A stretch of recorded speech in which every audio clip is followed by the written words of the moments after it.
L'opposition dénonce des arrestations de ses militants à 3 mois de l'élection présidentielle et à la veille de la marche du 9 août prochain. 5 militants de la jeunesse du Parti démocratique de Côte d'Ivoire, PDCI-RDA, ont été arrêtés ou enlevés depuis le mois de juillet et conduits à des destinations inconnues. Depuis le samedi 2 août, 5 autres personnes militants du Parti des peuples africains Côte d'Ivoire, PPACI, du président Laurent Gbagbo ont été également enlevés suite à la destruction dans la nuit du vendredi 1er août au samedi 2 août d'un autobus de la Sotra par des individus encagoulés, armés d'armes blanches, de gourdins et certains d'armes à feu. Ces individus ont saccagé un véhicule de la police et agressé des passants. Le gouvernement ivoirien, dans un communiqué du procureur de la République, indique que 2 de ces individus non encore identifiés ont été appréhendés sur le lieu du crime et un autre après un ratissage des éléments de la police. C'est donc suite à ces événements qu'on apprend l'enlèvement de 5 militants du PPACI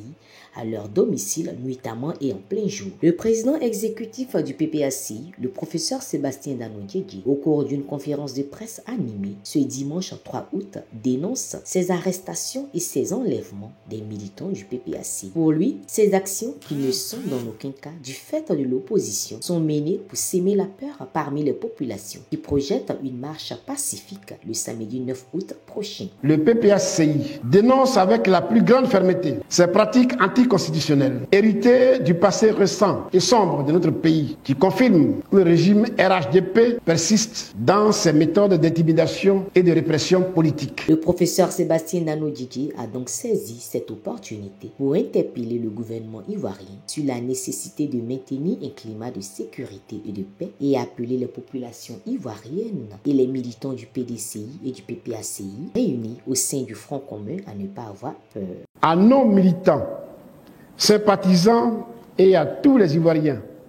attachés à la paix et à la souveraineté, nous disons, ne vous laissez ni intimider, ni détourner par ces actes désespérés du régime RHDP. Cette situation de tension entre l'opposition et le pouvoir exacerbe et nourrit la peur à l'approche de la présidentielle de 2025. Souvenons-nous que depuis 2000, les élections en Côte d'Ivoire sont source de conflits dont le pic a été connu en 2010 avec l'arrestation du président Laurent Gbagbo et conduit à la haie, et en 2020 où la tête d'un jeune habitant de Daokro, Toussaint Kofi, avait été coupée et servie de ballon de football. Vivement que les enfants de Côte d'Ivoire retrouvent la table de discussion